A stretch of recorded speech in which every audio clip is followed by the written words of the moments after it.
if they're dead.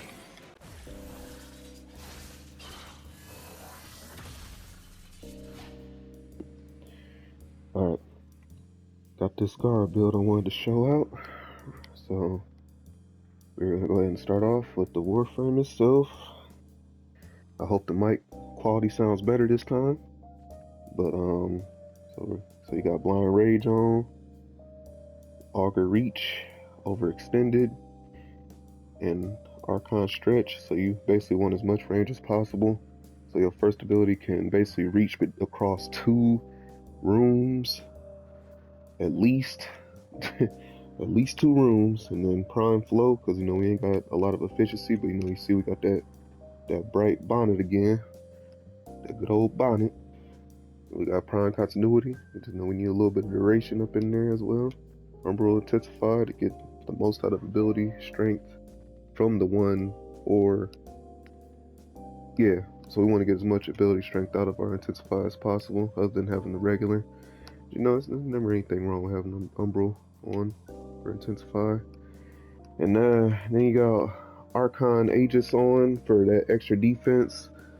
So that 3% chance of your shield recharging actually happens a lot more often than you would think for it to be 3%. Plus we also got the defense from a Splinter Storm. So yeah, that's like 90% damage reduction right there. Then we got Arcane Fury, which will give us more melee damage for our first ability, which is Shatter Lash, which we are going to be spamming that quite a bit. And then for the Shatter Lash Prime build, melee influence, very important. Blood Rush, very important.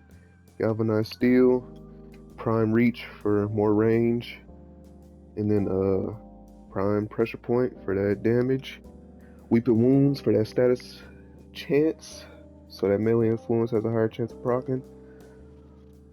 Voltaic Strike, so melee influence will proc more often. Same with Shock and Touch. And then Galvanized Elementalist, so that way you get more status chance when you're killing enemies. And more status damage, which might not be necessary, but hey, the more the better, right? And, you got the little aura for that extra capacity, I guess. So yep, that's the build for Shatter Lash Prime. Also important to have Neramon on, so that way you will get your melee combo counter only decays while out of combat by 5 every few seconds. Instead of your whole combo going down completely to nothing, it'll just decay by 5 every few seconds, which is very good. Makes it where you don't lose your combo. And the Sentinel, I guess you can run Wire. You might not need to run Wire, but I like the extra defense. Better safe than sorry, because we don't have to worry about anything else. Like, we don't have to worry about energy because of this. Oh yeah, and the shards also not necessary, but 45% maximum energy field on spawn. Then both of these are parkour velocity, and both of these are casting speed. You don't need those, but it's nice to have them. Alright, so let me go ahead and show this off. And for those of you that don't know how Neramon works, what you want to do is switch your operator and then slam to the ground out of your operator. And then when you use your melee, you get, I believe, actually let me check, because I actually forgot. Let me check. Which one is it? Is it this one? Nope, it's not that one. Here it is, opening slam. Performing a slam as operator switches to your Warframe and grants double combo for 20 seconds. So you get double the combo per hit. So as y'all can see, I had got to like 4 pretty quick. So yeah, we're just going to do that. I'm just going to get my combo up first. Show you guys how that works.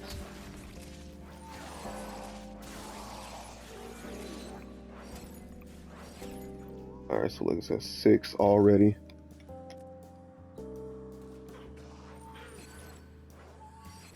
Damn, not hitting them. What the hell? Now the problem is they're dying too fast, but So now I got the combo up a little bit. Now I'm going to show off the dome.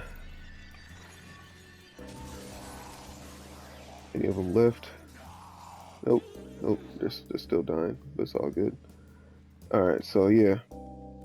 So basically, pretty much every time almost every time you swing the Shattering Lash, it's gonna proc melee influence. But even if it doesn't proc it, it's fine. It is perfectly fine, because they're gonna be dead from one swing 9 times out of 10. And when I go to the real mission, I'm gonna show you guys just how crazy the range is. And I also want to show you guys one more thing before we get into a real mission. With the with your second ability, the glass shards that are floating around you, basically the glass armor.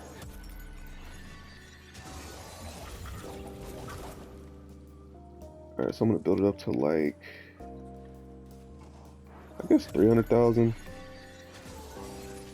Alright, yeah, I'll do it to 300,000. Alright, so so like as you're gonna be in the mission, you can just walk next to them, and the glass shards are just gonna kill them.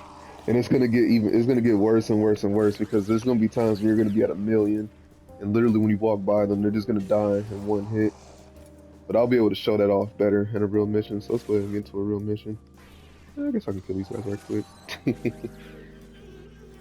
And when you hold it, it gives it guaranteed slash procs, I believe. So yeah, so even if they're on the ground and not dead yet, just give it one more second, and then bam, they're gonna be dead. Alright, so let's go ahead and get up in. Oh yeah, and another thing I guess I can show off, which isn't really necessary, but why not have it? Primary dexterity on melee kill plus 60% damage for 20 seconds for the weapon, but the main reason why we have this is because of the 7.5 seconds to your combo duration. I think I have it on my secondary as well, but like I said, it doesn't matter. Nope, I don't have it on here, but I guess we might as well throw it on. No, actually, no. I don't need it. We don't need it. We do not need it.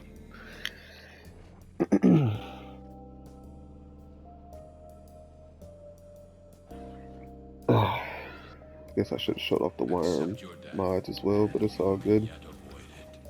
Trust in your training.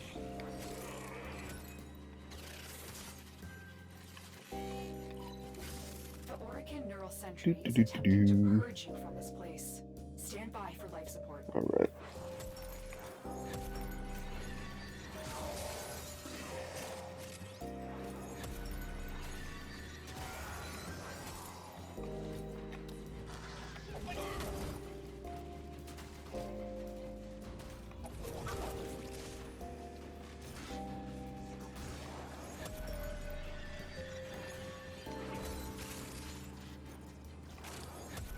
Trying to build my stacks up right quick.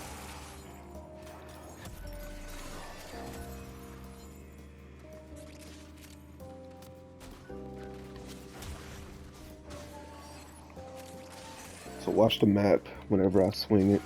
Look, that room is this room is pretty much cleared.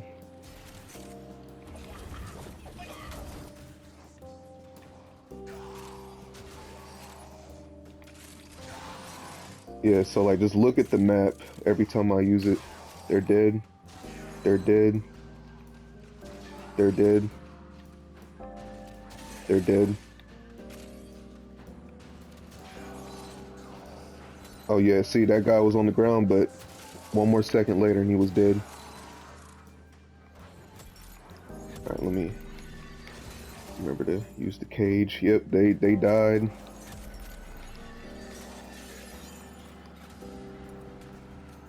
I hate when I do that. I did this last time where I wasn't keeping track of my energy. Alright, there we go. That's probably the only downside about this build is the duration. The duration is pretty eh.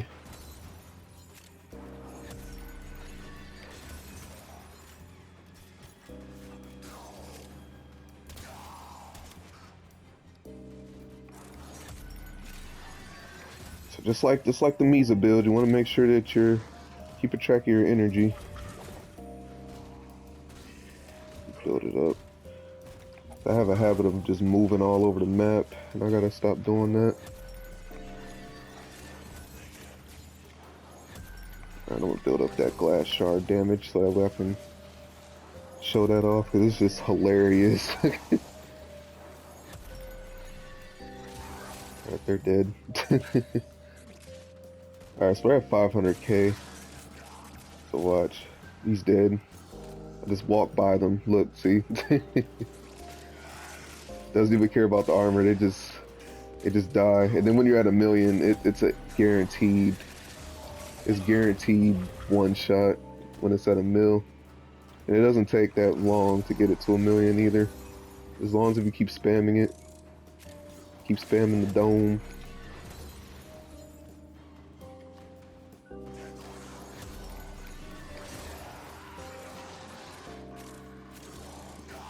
See, I'm just walking past them and they're dying. I got Conqueror's Hockey. You got Conqueror's Hockey now.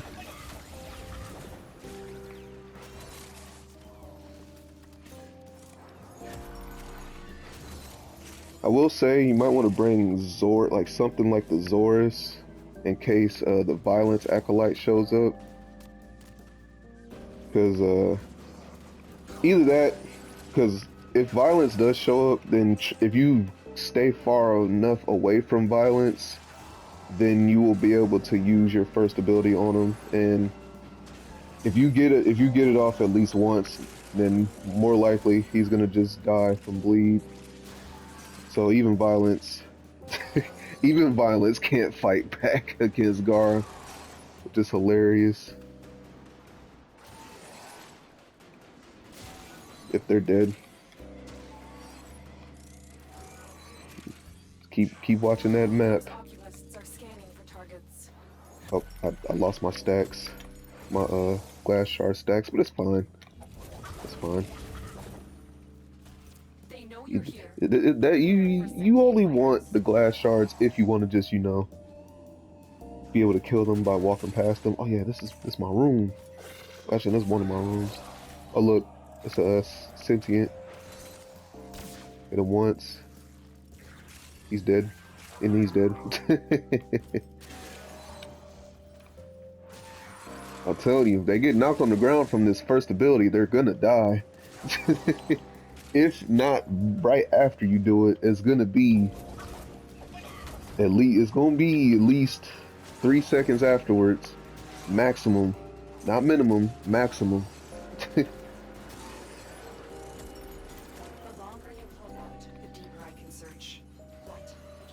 Swung at them once, dead.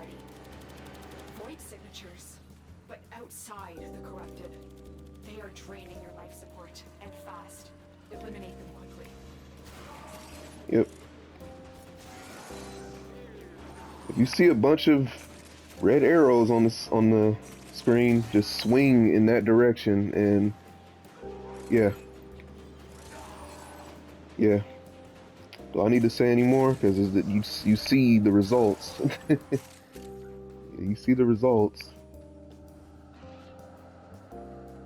This build is one of the best solo builds for interception, because you literally just, if they're taking a point, you just literally go to that point, and you actually don't even need to go to the point. You just need to be lined up within the point and use your first ability. Just hold it down, swing, and the zone is not being captured anymore. I'm gonna show y'all the wiring build before I end the video, because I was meant to show y'all that in the last video, and I do apologize for not showing that, but I'm gonna show it now, because wiring definitely does help with the defense. All right, so here go the mods for wiring. I don't even know if I'm saying it right, but oh well, it don't even matter. So yeah, this one, warrior, it makes your sentinel attack the first visible enemy within 30 meters. So that way you will be able to do duplex. And duplex is basically your companion will clone itself. Each time you expend 100 energy up to 3 clones. It lives for 30 seconds, cannot use abilities and their kills. 50% chance of dropping energy orbs. So yeah, when they get kills, you know, it's a 50% chance to drop energy orbs. And then negate. Sentinel will prevent status effects from applying to its owner once every 5 seconds. That's the defense right there. And reinforced bond. If the companion exceeds 1200 max shields or over shields, that your fire rates increase 6% chance reloading 150 over shields to your companion. So this is for if you're using weapons, so but it also uses it for the defense for my Sentinel. The Prime Animal Instinct, you know, loop radar. I really had this for the enemy radar. Probably not necessary, but hey, why not? Headshot kills reduces companions' recovery time by 3 seconds if the companion's critical chance is over 50%. Then you gain 1.2 times final critical damage multiplier, which is also good for your first ability. And then manifold bond companion reset mods apply status effects from companions weapons killing 3 or more unique enemies, reduce the companion ability cooldown by 3. So I guess this is what helps with duplex, I believe. And then I'm using Volk lock for that because of the 87% critical chance. So with this, we're getting that extra critical damage multiplier from Tenacious Bond. So that's Worm's build. And, you know, you got the shield capacity and health as well, and vacuum, so that way loot will come your way. But yep, that's the build for Worm. And then here's the build for Bulk Lock. So yep, that's the Gara build. If y'all enjoyed, leave a like and consider subscribing and leave a comment with your thoughts, and I'll catch you on the next one.